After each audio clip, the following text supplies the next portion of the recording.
வானதி நாளைக்கான ப்ரெடிக்ஷன் பார்த்துடலாம். விஜய் காவேரிக்குள்ளே இருக்க பிரச்சனை எல்லாமே சால்வ் ஆகி விஜய் காவேரி 2 பேரும் ஹாப்பியாக இருக்க போகிறாங்கன்ற நம்பிக்கையில் இருந்தால் அவங்களுக்கு அடுத்த பிரச்சனை ஸ்டார்ட் ஆகிடுச்சு. இதே மாதிரி சாரதா ஒரு பக்கம் வெண்ணிலா ஒரு பக்கம்னு பிரச்சனையே பண்ணிகிட்டு இருக்காம வெண்ணிலாவோட பிரச்சனைக்கு நிரந்தரமாக ஒரு முடிவு பண்ணி 2 பேரும் ஹாப்பியாக சந்தோஷமாக இருக்கணும். அண்ட் அவங்க வயிற்றில் வளர்கிற குழந்தையும் ரொம்ப சந்தோஷமாக வளர்த்தணும்னு ஆசைப்படுறவங்க கண்டிப்பாக நம்ம வீடியோக்கு ஒரு லைக் பண்ணிக்கோங்க.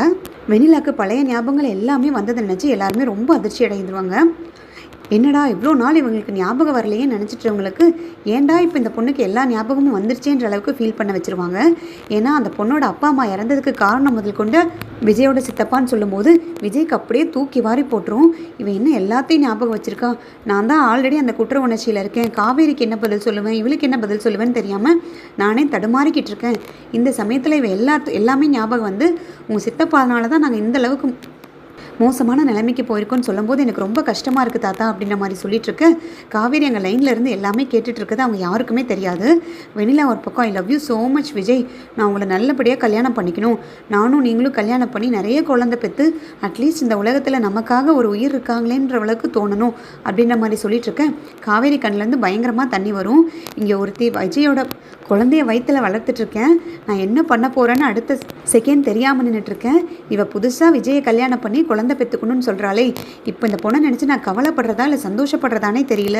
கண்டிப்பாக அம்மா சொன்ன மாதிரி வெண்ணிலா ஒரு பெரிய பிரச்சனையாக தான் நம்மளுக்கு வந்து நிற்க போகிறா. என் வயிற்றில் வளர்கிற குழந்தைக்கு நான் என்ன பதில் சொல்லுவேன்னு கூட தெரியல. அம்மாவுக்கு மட்டும் இதெல்லாம் தெரிஞ்சதுன்னா என்னை கொன்னே போட்டுருவாங்க, ரொம்ப மனசொடைஞ்சு போயிடுவாங்க. இந்த மாதிரி நிலைமையில தான் இவளுக்கு குணமாகணுமா? இவள் அடுத்தது என்ன பண்ண போகிறான்றது சத்தியமாக எனக்கு புரியவே இல்லை. இப்போதைக்கு விஜய் கிட்ட நம்ம எதையுமே சொல்லவே கூடாது அப்படின்ற மாதிரி மனசில் நினச்சிட்டு ரொம்பவே கத்தி கத்தி அழுதுட்டு இருப்பாங்க ரோட்லேயே நின்று.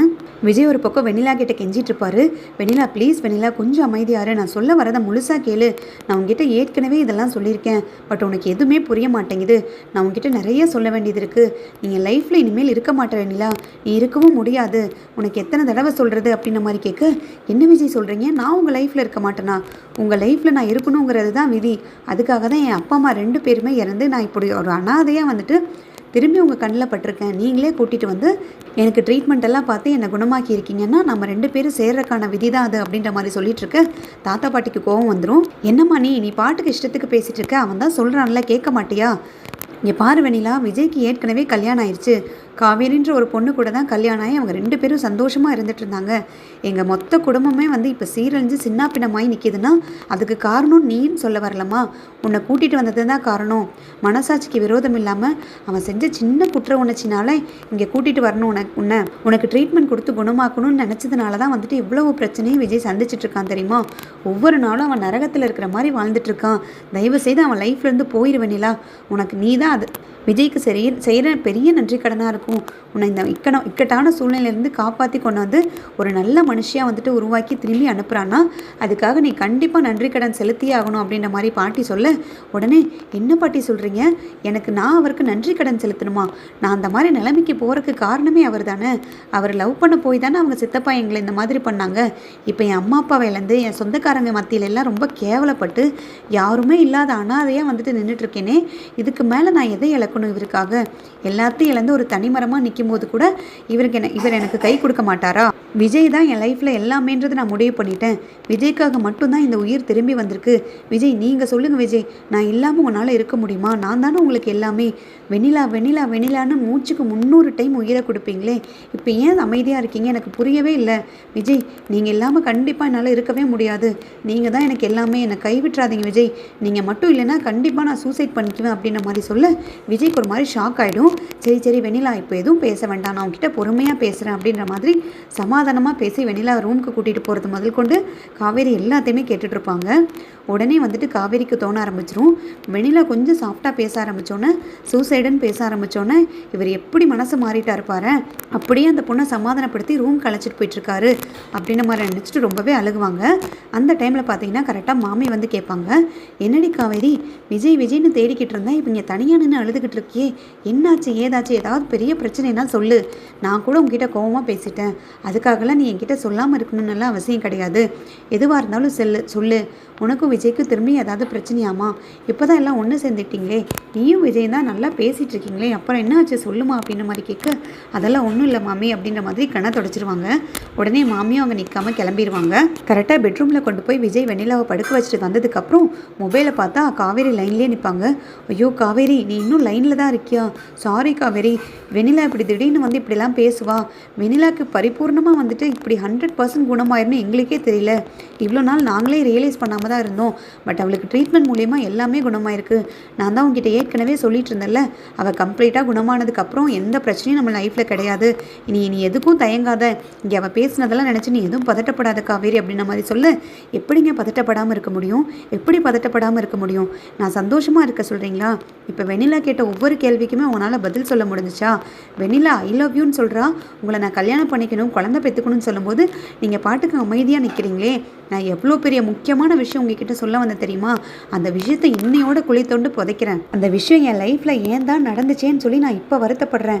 இனிமேல் நான் உங்கள் லைஃப்பில் கிடையவே கிடையாது விஜய். நீங்கள் கண்டிப்பாக என்னை சுத்தமாக மறந்துடுங்க. எங்கள் அம்மாவே ஏற்றுக்கிட்டாலும் சரி, நான் உங்களை ஏற்றுக்கவே மாட்டேன். வெண்ணிலாவோட பிரச்சனைக்கு நான் இந்த ஜென்மத்தில் எல்லாம் எத்தனை ஜென்மம் எடுத்தாலும் அதுக்கு ஒரு முடிவும் கட்ட முடியாது. அது என்னை பின்தொடர்ந்துட்டே தான் இருக்கும். அதுக்காக வந்துட்டு என்னால் போராடவும் முடியாது. எப்போ பார்த்தாலும் உங்களை பாதுகாக்கிறதுலையும் எப்போ பார்த்தாலும் உங்கள் பின்னாடி வரதுலையும் வந்துட்டு என் லைஃப்பை வந்துட்டு நான் ஸ்பாயில் பண்ண முடியாது. இதுக்கு மேலே நான் எதுவுமே பேச விரும்பலை. அவங்களே கல்யாணம் பண்ணி நீங்கள் சந்தோஷமாக இருங்க. நான் எப்படியோ போகிறேன். என் வயிற்றில் வளர்கிற குழந்தைன்னு சொல்லிட்டு வாயை எடுக்க வருவாங்க. அப்படியே வந்துட்டு வாயை அடக்கிடுவாங்க. நான் எதுவுமே உங்ககிட்ட பேச விரும்பலை அப்படின்ற மாதிரி சொல்லிவிட்டு ஃபோனை கட் பண்ணிடுவாங்க. விஜய் உட்காந்து பயங்கரமாக அழுவார். தாத்தா இங்கே பாருங்கள் தாத்தா, காவேரி இப்போ தான் என்கிட்ட எல்லாமே சமாதானம் ஆகி நல்லபடியாக பேசிகிட்டு இருந்தான். திரும்பி இந்த வெண்ணிலா வந்து பிரச்சனையை பண்ணி விட்டுட்டா. என்னைக்கெல்லாம் நானும் காவேரியும் வந்துட்டு சேர்ந்து வாழணும், சேர்ந்து சந்தோஷமாக இருக்கணும்னு சொல்லிட்டு முடிவெடுத்து அடுத்த லெவலுக்கு போகிறோமோ, கரெக்டாக அந்த டைமில் வந்து ஒரு பெரிய பிரச்சனையை பண்ணி நீங்கள் 2 பேத்துக்குள்ளே நிரந்தரமாக பிரிவினை ஏற்படுற மாதிரி ஏதாவது ஒன்று பண்ணிடுறான். இது தெரிஞ்சு நடக்குதா தெரியாமல் நடக்குதான்னு எனக்கு ஒன்றும் புரியல தாத்தா. மொத்தத்தில் என் வாழ்க்கை வீணாக போகிறது, காவேரி நானும் சேராமல் போகிறது மட்டும் கண்டிப்பாக நடக்க போகுதுன்னு என் மனசுக்குள்ளே தோணிகிட்டே இருக்குது தாத்தா. வர வர எனக்கு இருந்த நம்பிக்கை கூட சுத்தமாக போயிடுச்சு. இன்றைக்கி நடந்த விஷயத்தில் கண்டிப்பாக காவேரி ரொம்பவே வெக்ஸ் ஆகியிருந்திருப்பா. அவள் ஏதோ என்கிட்ட முக்கியமாக சொல்ல வந்தா தாத்தா. அவ்வளோ சந்தோஷமாக ஃபோன் எடுத்தா. அவ்வளோ சந்தோஷமாக இருக்கேன். நான் உங்ககிட்ட முக்கியமாக ஒரு விஷயம் சொல்ல வந்தேன்னு சொன்னான். அதை என்ன நினச்சான்னு கூட எனக்கு தெரியல. ஒருவேளை அவங்க அம்மா சமாதானம் சொல்லிட்டாங்கன்னா கூட புரியல. அவ்வளோ ஹாப்பியாக ஃபோன் எடுத்தவ கரெக்டாக வெண்ணிலா பண்ண பிரச்சனையில் வந்துட்டு அப்படியே வெக்ஸாகி ஃபோனை வச்சுட்டா. ஆமாண்டா விஜய், அவங்க பாட்டியும் சொல்லுவாங்க. ஆமாம் விஜய், ஆல்ரெடி வந்துட்டு வெண்ணிலா பிரச்சனைனால அவள் ரொம்ப மனசுடைஞ்சு போயிருந்தா. அந்த சந்தேகத்திலேயே வந்து உங்க கூட நெருங்காமல் இருந்தா. அதுக்கேற்ற மாதிரி இன்றைக்கி அவள் பேசின பேச்சு கேட்டால் கண்டிப்பாக காவேரி நொந்து போயிருப்பான். ஏன் தான் இந்த பொண்ணு உன் வாழ்க்கையில் இப்படி பூந்து விளையாடுதோ தெரியல. ஏன் தான் என் பேரன் வாழ்க்கையில் இப்படியெல்லாம் கஷ்டம் மாற்றி மாற்றி வருதுன்னு எனக்கு சுத்தமாக புரியல. நாங்கள் என்ன அப்படி யாருக்கு பாவம் பண்ணோன்னு தெரியல. நம்ம குடும்பத்துக்கு மட்டும்தான் இப்படி ஒரு பிரச்சனை நடக்குது. நம்ம வீட்டுக்கு வர வேண்டிய மகாலட்சுமி வராமல் இப்படி அங்கேருந்து மாற்றி மாற்றி பிரச்சனை மேலே பிரச்சனையாக வந்துக்கிட்டு இவன் நம்ம வீட்டுக்குள்ளே நல்ல பாம்பு பூந்த மாதிரி பூந்ததும் போதும் இவ்வளோ பிரச்சனையும் சந்திக்க வேண்டியதாக இருக்குது. நீ அழுகாத விஜய், நீ அழுகும்போது எங்களுக்கு ரொம்ப மனசுக்கு கஷ்டமாக இருக்குது அப்படின்ற மாதிரி தாத்தாவும் பாட்டியும் ஆறுதல் சொல்லுவாங்க. தாத்தாக்கு என்ன பேசுகிறதுனே தெரியாது. காவேரி நினச்சி கோவப்படுறதா விஜய் நினச்சி சங்கட்டப்படுறதான்னு ஒன்றுமே புரியாமல் ஒரு மாதிரி ரொம்ப வெக்ஸாகி அமைதியாக தூணை பிடிச்சிட்டு தலையில் அடிச்சுட்டு நிற்பார். காவேரி உடனே அவங்க ஃப்ரெண்டுக்கு கால் பண்ணுவாங்க. கால் பண்ணிட்டு, இங்கே பாருடி, உங்ககிட்ட நான் ஒரு முக்கியமான விஷயம் சொல்லணும். என் லைஃப்பில் எல்லாமே முடிஞ்சிருச்சுடி. நான் இப்போ தான் உங்ககிட்ட சந்தோஷமாக வந்துட்டு நான் ப்ரெக்னெண்ட்டாக இருக்கேன், பாசிட்டிவாக இருக்குன்னு சொல்லிட்டு இருந்தேன். பட் அதுக்கு அர்த்தமே இல்லாமல் போயிடுச்சு தெரியுமா? இப்போ வெண்ணிலா பிரச்சனை திரும்பி ஆரம்பிச்சிருச்சுடி. அந்த பொண்ணுக்கு பரிபூர்ணமாக குணமாயிருச்சு போல் மெமரி லாஸ். அந்த பொண்ணு மெமரி லாஸில் இருந்துட்டு ரீகால் ஆனதுமே விஜய் கல்யாணம் பண்ணிக்கணும், விஜய் தான் எனக்கு எல்லாமே, விஜய் ஐ லவ் யூன்னு சொல்லிட்டு ஏன் காதுபடவே சொல்லிகிட்ருக்குடி. இதுக்கு மேலே என்ன இருக்குது? அவரும் நானும் எப்படியே சந்தோஷமாக சேர்ந்து வாழ முடியும்? அதனால் நான் உங்ககிட்ட ஒன்று கேட்டுக்கிறேன். தயவு செய்து நான் ப்ரெக்னெண்ட்டாக இருக்க விஷயத்த நீ யார்கிட்டையுமே சொல்லிடாத. சப்போஸ் யாருக்காவது தெரிஞ்சு கேட்டாலுமே வந்து எனக்காக நீ இந்த உண்மையை யார்கிட்டையுமே சொல்லிடக்கூடாது. சத்தியம் பண்ணி கொடுடி அப்படின்ற மாதிரி காவேரி அந்த பொண்ணுக்கிட்ட கேட்க, உடனே அவங்க ஃப்ரெண்டு சொல்லுவாங்க, என்னடி சொல்கிற? இவ்வளோ சந்தோஷமாக இருந்த விஜய் கூட நீ திரும்பி சேர்ந்து சந்தோஷமாக வாழ போகிறேன், நானும் ஹாப்பியாக இருந்தேனே. இப்படி ஒரு பிரச்சனையாக திரும்பவும்? ஏண்டி உன் வாழ்க்கையில் மட்டும் இப்படி மாற்றி மாற்றி பிரச்சனை மேலே பிரச்சனை வந்துக்கிட்டே இருக்குது. தயவு செய்து அந்த வெண்ணிலாவோட பிரச்சனைக்கு நீயே ஒரு முடிவு பண்ணி விஜய் கூட சேர்ந்து வாழ்கிற வழியை பாருடி. நீ அதனால் அவர் மேலே கோவப்பட்டு ஒரு யூஸும் கிடையாது. நீ டைரெக்டாக வந்துட்டு ஆக்ஷனில் இறங்க வேண்டியது வெண்ணிலா மேலே மட்டும்தான். இந்த விஷயத்தை இப்போதைக்கு நான் யார்கிட்டையும் சொல்ல மாட்டேன். ஆனால் விஜயே தெரிஞ்சுக்கிட்டு வந்து கேட்டால் நான் என்னடியே சொல்ல முடியும் அப்படின்ன மாதிரி கேட்க, நான் விஜய்கிட்டேயே சொல்ல போகிறது கிடையாது. இந்த விஷயத்தை நான் எனக்குள்ளேயே போட்டு மூடி மறைச்சிட போகிறேன் அப்படின்ற மாதிரி சொல்ல, எப்படி நீ மூடி மறைக்க போகிற? நாளுக்கு நாள் எல்லாத்துக்கும் தெரிய தானே ஆரம்பிக்கும். எவ்வளோ நாள் இதை நீ மறைச்சி வைக்க போகிற அப்படின்ற மாதிரி கேட்க, முடிஞ்சால் இந்த விஷயத்தை நான் நிரந்தரமாக மறைச்சிடுவேன். அதுக்கு நான் என்ன பண்ணணுமோ பண்ணுறதுக்கு கூட நான் தயங்க மாட்டேன். என் வாழ்க்கையே என்கிட்ட இல்லை.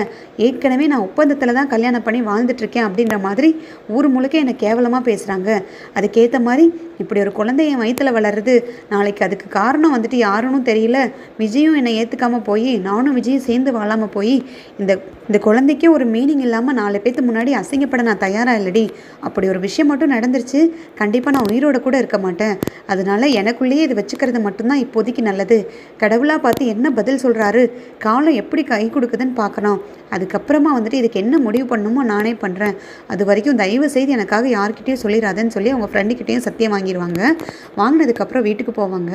வீட்டுக்கு போனதுமே ரொம்ப அப்படியே வெக்ஸ் ஆகி அழுதுகிட்டே போவாங்க. உடனே கங்கா கேட்பாங்க, என்னடி வீட்டிலேருந்து போகும்போது ரொம்ப சந்தோஷமாக துள்ளி குதிச்சுட்டு போனேன், மூஞ்ச பூரா அவ்வளோ பிரகாசமாக டியூப்லைட் மாதிரி எரிஞ்சிச்சு, இப்போ என்ன ஒரு மாதிரி பல்பு வாங்கின மாதிரி இருக்கே, மூஞ்செல்லாம் ஒரு மாதிரி வெளுத்து போன மாதிரி இருக்குது, கலையாவே இல்லை, என்ன காவிரியாச்சு, திரும்பி ஏதாவது பிரச்சனையா, வாமிட்டுக்கு இது ஏதாவது வருதாடி அப்படின்ன மாதிரி கேட்க, சாரதாவும் சொல்லுவாங்க, ஆமாம் என்ன கலகலன்னு இதுக்கு அதுக்கும் போய்கிட்டு இருந்தேன், இப்போ மூஞ்சில் யாரோ வந்துட்டு அடித்த மாதிரி இருக்குது, அழுத மாதிரி கண்ணெல்லாம் வீங்கி போயிருக்கு, என்ன காவேரி ஆச்சு அப்படின்ன மாதிரி அவன் அம்மாவும் கேட்க, ஒரு மாதிரி திரும்பி அவங்களுக்கு கண் கலங்கி போயிடும். எதுவும் இல்லைம்மா, எந்த பிரச்சனையும் இல்லை, நான் நல்லா தான் இருக்கேன், நான் சந்தோஷமாக தான்மா இருக்கேன், சும்மா தான் வெளியில் போயிட்டு வந்தேன், வெயிலில் போனதுனால ஒரு மாதிரி டயர்டாக இருக்குது, சரி நான் உள்ளே போகிறேம்மா அப்படின்ன மாதிரி சொல்லிவிட்டு உள்ளே போய் ரூமுக்கு போய் பயங்கரமாக அழுகுவாங்க. விஜயும் அவங்களும் சேர்ந்து இருந்தது, இந்த ப்ரெக்னென்சி கிட்ட வந்துட்டு டபுள் கோடு வந்ததை திரும்பி திரும்பி பார்த்து பார்த்து அழுதுகிட்டே இருப்பாங்க. எவ்வளோ பெரிய விஷயங்கள் லைஃப்பில் நடந்திருக்கு, எவ்வளோ பெரிய மூமெண்ட்டை நான் சொல்லலாம், அவர்கிட்ட ஷேர் பண்ணலாம், அவர் கண்ணில் இருந்து அந்த வர சந்தோஷத்தையும் அந்த எமோஷனையும் ஃபீல் பண்ணலாம் அப்படின்ற மாதிரி அவளுக்கு அவ்வளோ சந்தோஷமாக கால் பண்ணால், இந்த மாதிரி சுச்சுவேஷனே மாறி போயிடுச்சே, அந்த வெண்ணிலாக்கு என்ன தான் பிரச்சனை, அப்படி என் வாழ்க்கையில் இந்த அளவுக்கு விளையாடுறக்கா நான் அவளை இந்த வீட்டுக்கு கூட்டிகிட்டு வந்தேன், எல்லாம் ஏன் தப்பு தான், என்ன சொல்லணும், எல்லாரும் அப்போவே சொன்னாங்க நீ பண்ணது பெரிய தப்புன்னு, எல்லாம் வந்துட்டு அவளுக்கு குணமானால் சரியாயிடும், அவளை அந்த வீட்டிலேருந்து அனுப்பிடுவாங்க அப்படின்ற மாதிரி ஒரு நம்பிக்கையில் எந்த ஒரு குற்ற உணர்ச்சியுமே இல்லாமல் இருப்பார் விஜய்ன்ற ஒரு பெருந்தன்மையில் இதெல்லாம் பண்ணால் கடைசியில் அதுவே என் வாழ்க்கையில் பெரிய பிரச்சனையாகிடுச்சே, இதுக்கெல்லாம் நான் என்ன பண்ண போகிறேன்னு எனக்கு சுத்தமாக புரியல, இதை நான் எப்படி சமாளிக்க போகிறேன்னு தெரியல, என் வயிற்றில் வளர்கிற குழந்தைக்கு நாளைக்கு பதில் இல்லாமல் போயிடுமோன்னு எனக்கு பயமாக இருக்குது அப்படின்ற மாதிரி வயிற்றை பிடிச்சிக்கிட்டே வந்துட்டு பயங்கரமாக அழுவாங்க. விஜய் நினச்சி ரொம்பவே கோபமாகவும் இருப்பாங்க. விஜய் பாட்டுக்கு வந்துட்டு அவ கூட சேர்ந்துருக்காரு, இங்கே ஒருத்தி கவலைப்பட்டுட்டு இருக்காளே, வயிற்றில் குழந்தைய வச்சுட்டு இருக்காளேன்ற அந்த ஒரு இது கூட இல்லை அவருக்கு. சரி சரி நான் சொன்னால் தானே தெரியும், சொல்லாமல் அவருக்கு எப்படி தெரியும், சொல்கிறதுக்கான வாய்ப்புமே அவர் எனக்கு கொடுக்கலையே, இப்படியே எவ்வளோ நாளைக்கு தான் போகுதுன்னு நம்மளும் பார்ப்போம் அப்படின்ற மாதிரி அப்பாவை நினச்சிட்டு ரொம்பவே அழுகுவாங்க.